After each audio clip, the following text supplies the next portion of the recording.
All right, everyone, welcome back to another episode of Ocean Outlast Expert. Hope everyone is doing great today. I know that I am. We're jumping right back on into things here on our game save. It has been a couple days since I last recorded. To be completely transparent with you guys, I did take some time off this weekend. Had my birthday, so I figured I would take some time, spend it with friends and family. So that's why you did not see a Sunday episode, but obviously you are seeing this Tuesday episode.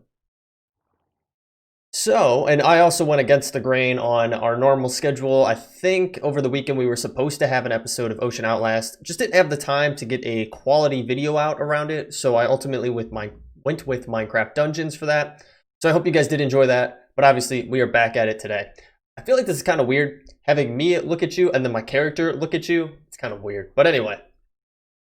So in the last episode, we got some better power generation up and going. So I'll bring you over here to our little powerhouse station down in our sub-basement, I guess you could say. So we have our petrified fuel generators, which are taking in our coal and our low-grade charcoal, and it is getting us power, which is awesome. And as you can see, we're pretty much maxed out, which leads us into having to actually get up and running a new energy cube. The next tier up, which would be, I think it is the ultimate one, if I am not mistaken. Yes, sirree, but we don't need the one that's full up. We just need this one so we can understand how we got to make it. So we need some atomic alloys, which actually aren't that bad to do. It's just a couple steps to get those. So we need 4 of those, some diamonds, and then these energy tablets, which we've done plenty of times to get these. So I'm gonna have to get some resources together in order to do that, but we'll get back to that in just a minute here. Obviously, we have our wireless RF battery on here, which is feeding a number of different processes, some that we have on hold currently. More to that later as well.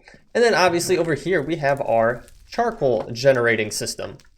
So basically, this is taking in all of our charcoal that it's producing from this setup. So basically, you throw wood in here, you have it go through your clay kiln with a flame-grilled whopper, whopper, however you want to pronounce it, Burger King Whopper underneath it. It'll feed into this chest here. Obviously, we have a backlog, and then I have a Ender IO item conduit going up to our petrified fuel generation up here, and that's going to create some energy for us. Now, right now, this is taking priority. But if we pause this, I believe this kicks in. Yeah, this will actually kick in. So we actually might want to put this one on hold, let this one run out a little bit more. And we might even want to get another petrified fuel generator up and going once we have another cube up and going. Now, the other thing we are going to get to today, so today is going to be another energy episode. I hope you guys are ready for that. Obviously, we've already started off recapping on a lot of the energy stuff that we've done previously. Now, do take into consideration, this is, not, max tier energy production with huge nuclear reactors or anything like that. This is items that you could reasonably get going from a relatively early state in your gameplay. It's just taken me a while to actually get to that point because we've been pretty sufficient on our own up to this point. Now, I did want to do another recommendation, though, that one of the community members, I should say. I was going to say users of the channel, but you guys aren't users of the channel. You are community members. They left on our previous episode. If I could pull it up really quick here. I think it was Stepan.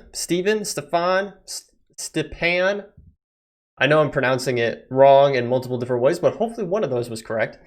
I appreciate your comment for one, and on top of that, he mentioned that he has been using bioreactors. At least that's what I was assuming that he was saying, to generate a decent amount of energy in his gameplay, which I thought was a good idea. We had not looked into it before. Now, this is a multi-step process that you have to do. So basically what you do is you have to get a biofuel, you have to get a bioreactor up and going first and foremost. Basically, this bioreactor is going to take power and biomaterials and produce biofuel. Now, a biomaterial is a number of different things. For us, luckily, seeds is one of the things. I can pull up the book here, and you guys can see what it says it takes. I don't think it takes wheat, which is a little bit unfortunate. I was kind of hoping that it would take some wheat. But looking through it, it doesn't seem to be the case. But at the very least, it does take normal seeds. which we happen to have plenty of backlogged. So you take the power and those biomaterials, it gets the biofuel, and then you do a biofuel generator, which then this produces a lot of power. So it produces power when provided with biofuel. A bucket of biofuel will produce 160 RF per tick for a total of 64,000 RF. That's almost a whole, that's over 500,000. That's almost 750,000 of RF generated just from using this little bit. Now you do have to take into consideration the mathematics behind how much biomaterial it takes to get a certain amount of biofuel and so on and so forth, and the power behind it. But it says about 28 generators can be run from one bioreactor, which is actually kind of crazy to hear that. But if we come in here, you can read more on the bioreactor itself. So each item will increase the efficiency of all the items by 10 millibuckets at maximum efficiency. The reactor will produce 1440 millibuckets, consuming 9 different items. So we're going to tinker with it a little bit more, but my ultimate plan for this, we're going to set it up over here. We're going to utilize our newly created gardens here, and obviously we still don't have anything in this one, but judging off of our book, we could probably put like carrots or potatoes over here and be perfectly fine. But yeah, we are going to base it over here and use some of these resources because we haven't been using a lot of these resources. We kind of got it up and going, and we were going to use it for some food, but we never ultimately did that. Now we could still do it, but I feel like energy is a good thing to have a decent amount of.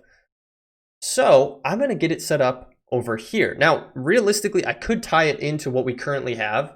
I could tie it into our current system. I could set up a bioreactor with a biofuel generator, all in our sub-basement power center. But then I have to run item conduits from over here, all the way over there, and yada, yada, yada. And I'm like, well, what's the point of doing that? Now, it adds to the overall sum of energy that we have here at our base. But realistically, what we could do is take our wireless battery that I mentioned earlier and throw it over here, and this could be a good production of energy for the wireless items we have around the base. Now, it's a theory. We're going to test it out. We'll ultimately see how it works. But at the very least, it'll give you guys some more insights into different ways that you could set up some power generation. What is going on here? Why is there... I'm so confused. I don't think this is on, actually. We could turn that on. All right. So that is the plan. So first and foremost, energy cube. We are going to upgrade that. I need to get some materials together first. So let me do that. I'll bring you guys on back when we're ready to upgrade that energy cube. All right, guys. So I'm getting the last components for our energy cube here. And I just wanted to go over really quickly how to get the enchanted ingots, because I know that's often it's not often a question, but I know it can be a little bit more tricky for people to know how to do it. I try to go over it as often as I can just to get the word out there because it can be a little different. So for these energy tablets, you have to have these enchanted ingots. In order to get them, you use the enchanter. So the enchanter is pretty easy to make. You just need an enchanter with with iron ingots around it. Pretty straightforward.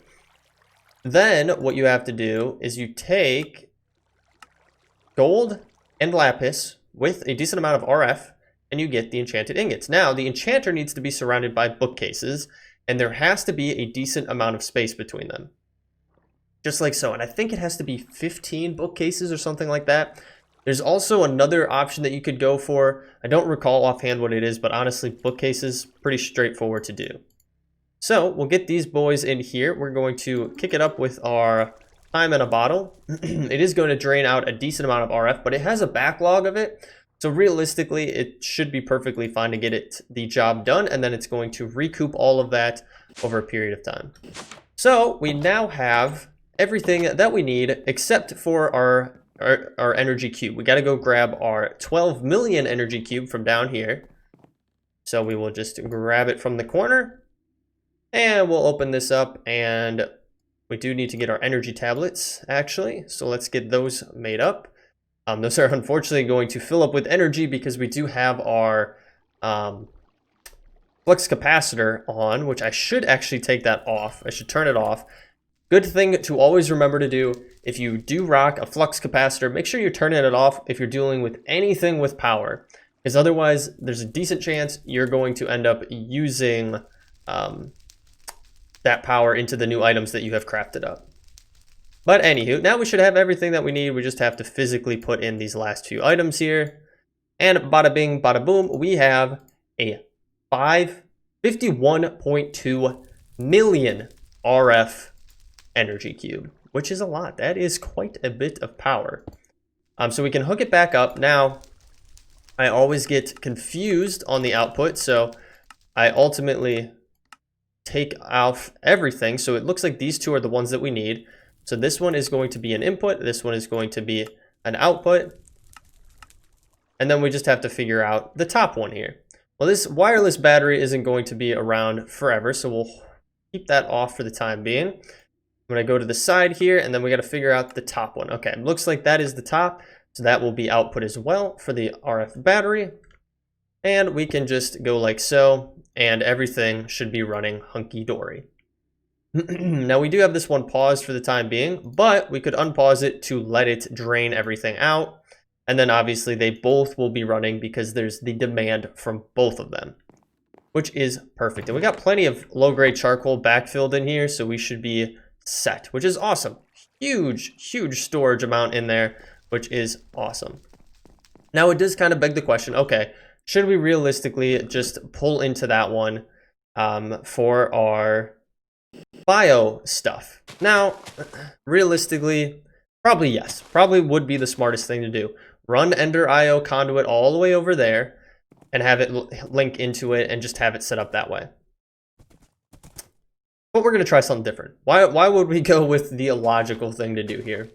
So first and foremost, we're going to need a biofuel generator. I have already gone ahead and gotten all the materials for this, so we don't have to waste any time. So we'll get our biofuel generator, and let's see, where would be the best place for it for right now? Oh my god. Oh my god. What is this? What are you even? A Doolin? Something like that?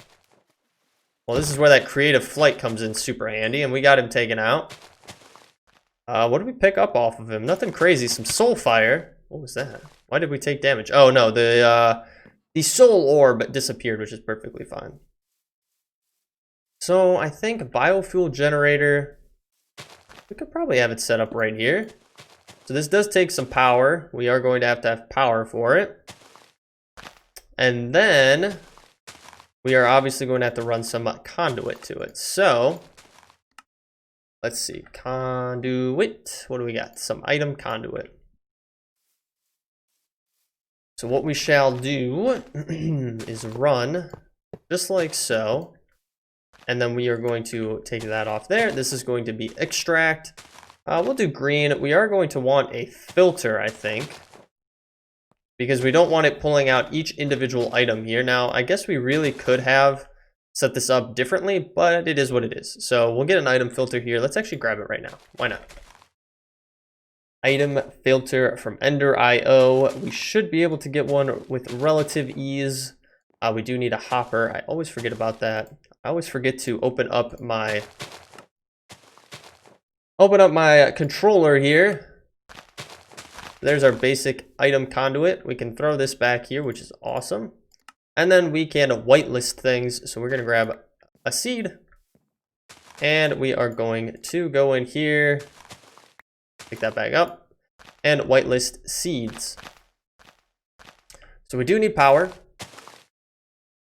So we are ironically going to take a wireless RF transmitter to get ourselves going here. So we could throw it right here. It should reach this. Interesting. It's saying no nearby tiles, but maybe it has to have items first. We'll try that. So always active. Let's have it pump in some seeds for us. It should work if I had set this on insert and not extract. So this should be getting some seeds in here. Maybe. Maybe not. Okay. I set this to always active. Let's take off the item filter for the time being, I guess. And maybe, oh, you know what? I have to configure the sides here. That's what it is. So the left side is going to be input for sure. Right? Or no, that's not what we want. That is for power. That's the tank, the fluid containers. Energy, charge pad, tank, fluid container. Oh, this is the generator. I'm an idiot. I'm looking at the wrong thing. I'm so confused on why this isn't working, and there's a reason why it's not working. It's because it's not the thing I wanted to start with here. Okay, we need the... Yeah, we need the bioreactor first. Jeez. Jeez. Always... There's always something. We need the bioreactor. Smart one. There we go. Okay. So if we get rid of this, I think I can just... I think I can take it out with a pick, right? Yeah. I'm always worried. It's always worrisome what you can and can't take out with a pickaxe. That is not... I just took that one out. That's not what I wanted. I want the bioreactor. There we go. Okay. So bioreactor is good to go. It is getting power now, as you can see. And it's getting seeds put into it, which is perfect. So it'll take some of the power. It's at 0%, zero proficiency right there. Producing efficiency is at 0%, which is awesome. But it is making it, so let's see. I'm curious how much it drops. It'll get stored up here. So it takes 2,000 RF to get that made up. And does it do only 10 at a time? No, it does more. Okay. So it could be relatively good for us. Now let's see, I'm curious. Does it take? It does not. Okay, so it doesn't even matter. We don't even have to put a filter on it because it already knows that what it can actually take in. So it knows that it can't take in the wheat. So it's going to take in the seeds and it's going to give us the biofuel. Perfect. Next, we're going to have to take the biofuel and put it into the generator.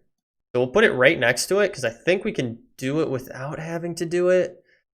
So the output tank should output to the right. The tank should input from the left side. Unless we do have to put, we might have to put a connector between the two. Which is never fun. I never like to do liquid.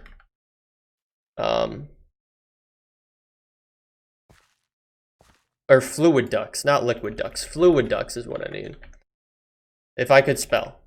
It's just one of those days. It is one of those days. I take a few days off of recording and it just all goes to heck.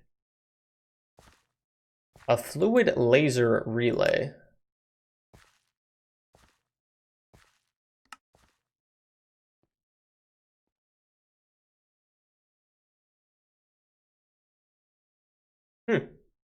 This actually can relay them. That's actually pretty interesting. Okay, let's just look at what do we have? What do we have in our inventory that we could utilize? Actually, I could probably keep that next to each other and just have it go out the back, right? So we do have some fluid ducts. That should work fine. Should be able to take both of these. And then we're just going to need a servo. I should have chilling out here. Throw that on there. I don't think we have to do anything with it. The output, front, up, down, right, back. Yep. And then this should take it in, if I'm not mistaken. Unless the hardened servo might not be what we want. What else do we got? We got a reinforced one, which is kind of crazy. I don't think we really need a reinforced servo. All right, let's see. Servos, please. We just get a normal servo? Like, is that hard to ask for? Put that away. Ignored. That's what we want. Maybe that's what I was just missing last time. I think a normal servo is fine. Doesn't really much matter. So that's getting all of that. which then produces a bunch of power, just like so. And then what I really want to do is get another wireless RF battery. Now, I don't know if we can have two going at the same time, feeding into the same system. That would be something good to know. And of course, why would I have everything that I need for this? Let's just grab a bunch of that. And we'll head back over and we'll get this stuff crafted up. Now, if we can feed into the same one, that would be awesome in order to do. So then we have double the power going into it, or if we could have one or the other. What am I trying to do here? Where is our stuff? It's way over here. So we throw these in here. That's going to take its time. Let's boop up production here. So we got that, and then all we need is a resonating redstone as well, because I don't think we had one of those, if I am not mistaken.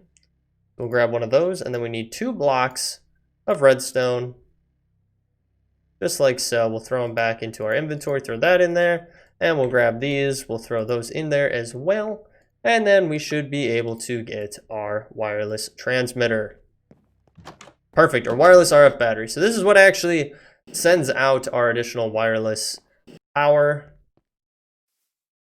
Now it probably makes sense to have another energy cube here next to this, which if that is the case, we could actually look at something different for holding power. Okay, we actually completed this. So wireless RF battery, here we go. Connected to a redstone flux energy source. It sends power wirelessly through, which distributes the powers to energy consumers. It will also power any RS coils on its grid. So yeah, we kind of already knew that. I'm actually surprised that we are just now getting that. We got a sharpness upgrade, and then what else do we get? A fluxed electrum ingot. Not too shabby, actually.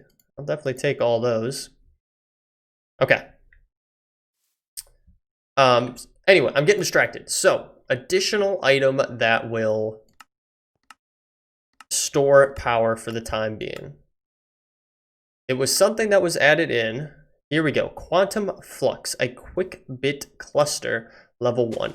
It stores 5,000. I believe it is RF. It stores. It can store RF. Yep. Now it does take a decent amount of items as well.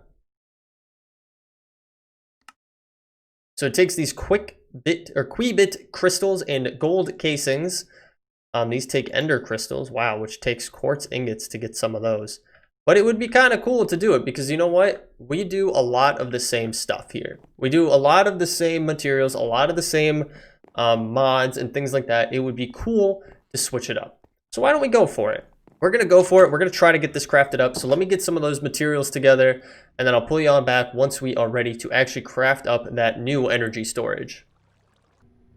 All right, guys. So I have pretty much everything together that we need. I'm just getting some last minute materials together.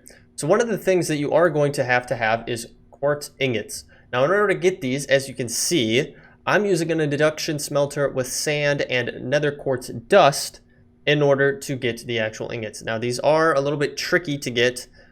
So if you are early game, maybe you have some pyrotheum dust or something along those lines, you can get them that way. You could just craft it up like so. There is a recipe where you do it like this.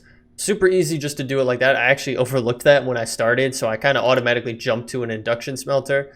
But I think ultimately you get more bang for your buck going through an induction smelter because it's a 1-to-1 ratio, including that piece of sand. Because basically you're taking a crushed quartz, which I think is 1-to-1 depending on what you throw it in, and then just sand. Whereas this, you're taking 6 normal quartz and you're getting 1. So it's a 6-to-1 compared to a roughly 1-to-1 on the other induction smelter side. But utilize what you can with the resources and tools that you have at your disposal. So for us, this works perfectly. Now the other thing that we do need to get were compressed redstone. Now these, you can only make them in an enrichment chamber, so you definitely have to have one of those up and going. I luckily did, so it was pretty easy. Golden plates, super easy to make as well. I just threw them into our metal former on the rolling, and we got our 9 that we needed. So we should be able to come in here now, get these crafted up. I think I have to throw those in here to actually help the process move along a little bit smoother. There we go. So that'll give us the 3 of those gold casings. And then we need these quibit crystals, which we are going to need more ender crystals for. I actually did have some of these lying around. I have no idea where I picked them up from. But luckily, we should be able to get what we need. Now, I think the last thing we actually need is a diamond gear, which is 1/2 dozen of the other. Really, at this point, you can make it in a crafting table just like so, or if you had a gear working die from thermal expansion, you could put it in there. But for us, this works fine. So 3 of those. There we go. And then finally, we should be able to get these. Now, I don't need that many.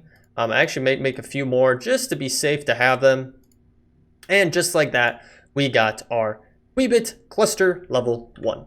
So there are multiple tiers to this. Get our output here.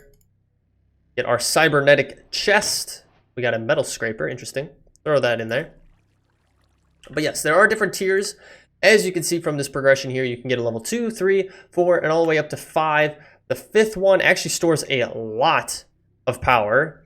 So this is a great way if you want to expand beyond that 51 million that we were doing. It looks like this one can easily do it. Now, I don't know what it calls for in terms of actual items to make it. So like if we look at level 2, we actually have to have 4 of the Quibit cluster level 1s in order to get it, along with a amplification crystal, which is some dark stone, compressed diamond. That's actually not too bad to get. But I think the hardest thing will be getting 4 of the level 1 clusters together. That's going to be your hardest bet right there. But with this in hand, it should be plenty for us to get going. I've honestly never dealt with this mod before, so it'll be interesting to look at the interface for it. So we have all of this power stored up in here. I don't think I have to have like a universal cable or anything like that. But I mean, we could put a universal cable in there. Now, what is this serving? Is this serving... It's serving 2 tiles. It's serving both of these, I think, actually. So let's get rid of this. Let's move it over here. So serving no tiles. Didn't mean to do that. Serving 1 tile. Cool. So this is getting power. It looks like it's maybe taking it from next door. It's actually very interesting. In reserve. If I turn this off, this is an easy way to see if it's getting power from that. It is. Okay, cool. So turn that off. We could turn this back on, and it's going to keep storing power. Holy smokes, that's actually storing a lot of power there. I did not realize how much we were going to have being created from this. Maybe we should consider, you know, doing something different with it, but I think for the time being, it's okay. So what we could do then is I think we can throw this on top of here. And that should output, so that actually stored energy total. So the battery holds that, the output is that. So it now has more of an output, which is awesome. And it's just going up, holy smokes. I mean, this might be one of the better ways to do fuel generation or power generation right here, is through a bioreactor. Let's get our nice little thumbnail for the episode here. I think that should do just fine. But as you can see, we're hardly using any of these, and we're getting so much from it, which is crazy. Now, realistically, I think what we could do is we could just loop back in. We don't even have to hook into the wireless network for this to work. So what we could do, I believe, is if we had a universal cable, which I think I have some left over, that I do, we can nix off this bad boy here. Now, this is not going to... Oh, it is taking in power because it's taking in power from what it's producing. So we don't even need universal cable. This has just become self-sufficient on its own. So there you go, right there. This is a whole self-sufficient way of making it. And we're already almost at full capacity on that bad boy. That is going to be something that we might need to upgrade pretty quickly so that we can store some more power. But yeah, I mean, you consider it. What is level 2 on it? I didn't even know. How much does that hold? 2.5 million. So it is a good jump up. We don't really have enough time. Well, I mean, we got some time. I could get a level 2 going. Let me do a level 2. Hold on. All right, so we are pretty much good to go here. I just wanted to take a minute and actually show you crafting the amplification crystal here. So the dark stone, the compressed diamond, which you put in the enrichment chamber, I believe that's what it is, right? Yep, the enrichment chamber, and then some more quartz ingots. Pretty straightforward to do. I guess we already had a compressed diamond in there to be able to use, but we should have everything that we need. The only thing that we also additionally need is our fourth storage, base storage, which is over here, which is already full up. So we should be able to pick this up. I am kind of curious though. It does look like it might have lost all of its storage. We'll see when we replace it. If we replace it and it already has 500,000 stored in it, then we know that it actually retained it. But I don't have that much hope for it. So let's see. Yeah, it did not store it, unfortunately. So that is something you're going to want to keep in mind as you get these up and going, is that it's not a transferable amount of energy. So unfortunately, whatever you had stored is going to go kapoots if you utilize that same resource in order to create the next tier. Which, again, it's kind of unfortunate that that's how it is. Whoa, okay, we unlocked a bunch of stuff by getting a fluid conduit from Ender.io. I did not expect that, but we'll stick that away. But yeah, so that's going to do it then. Didn't we get everything? What else did we unlock? Oh, Ender.io stuff, that's what we got. Which we got some more stuff from that. So where was this one? So Quantum Flux is what it's called. There are some other cool parts of this mod as well. This one is kind of cool to do that. There's a bunch of other things too. An RF exciter. RF wirelessly over fast distances. It can move 100 RF per tick, but each exciter upgrade will allow it to transfer 100 more. You can hold it in your hand and clicking on the exciter that you want. I think that's one of them in here. Not 100% sure. But guys, that's going to do it. Where is our thing here? We got to get obviously a new picture now because we have a new item on our block there. But I think it's a really cool way of going about it. And I mean, as you can see, we're hardly making a dent into the seeds that we have backlogged. I mean, it's super, super easy to do this. We have a good amount of biofuel stored up, and we already pretty much have 1 million there. This really might make more sense to actually have it stored over on our main cube setup over there rather than it be here, or vice versa, taking this one over there and then having that other one pulled over here. But then the power difference is a little bit weird. We'll have to figure it out. I don't feel like this is the most ideal setup, unfortunately. I'd much rather be having more backlog of power, but we'll see how it goes. At the very least, what we could do is probably nix the wireless transmitter off of the other setup that we have, and then just solely use this new one for all of our wireless items. But we'll figure that out later down the line. I hope at the very least this gave some good insight into different ways of power generation, and hopefully you are able to use this in your gameplay as well. But guys, with that being said, we are way over time, so we're going to wrap up the episode there. I hope you all enjoyed. If you did, feel free to leave a like down below, or better yet, leave me a comment. Let me know what you're using in your setup, what you would like to see in this series, anything specifically. I love reading through all the comments. I try to reply to as many as possible. If you are new to the channel, you want to follow along, feel free to hit that subscribe button and bell notification. It lets you know every single time a new episode is posted here on the channel. I do stream over on Twitch. Currently, our schedule is Monday and Fridays in the afternoon. I have it linked down in the description if you want more information or if you want to follow me over there. I also have my Discord link down there if you do want to join up in our community. But other than that, thank you so much for sticking through till the very end. I'll catch you all in the next one. Take it easy.